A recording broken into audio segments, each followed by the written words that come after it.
Sir আসবো? কটা বাজে চৌকি বৌদি? স্যার আসলে আমার স্বামী ছাড়তে চায় না, বলে আমার নাকি আপনার সঙ্গে লাইন আছে। কান ধরে দাঁড়িয়ে থাকো বাইরে।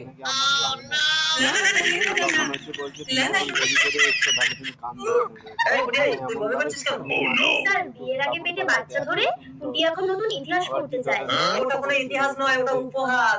উপহাস? তাহলে আমি এ বাচ্চা নেব না। তো অপরাধ। এখন তুই ওই ছেলেটাকে বিয়ে করে নে। হ্যাঁ? ওটা তো আমার বয়ফ্রেন্ড, আমি নেব না। এই টুকি, ওইসব নোংরা বয়ফ্রেন্ড ছাড়। আমার মতো ভালো ছেলের দিকে তো লক্ষ্য পড়ে না।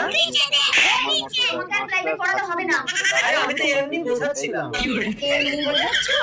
চালিয়ে যাও। আচ্ছা, তোমরা আবার সরস্বতী পূজার অনুষ্ঠানে কি প্রস্তুতি নিয়েছো? স্যার আমরা দুজনে একটা ক্লাসিক্যাল ডান্স করব। একটু দেখাও তো।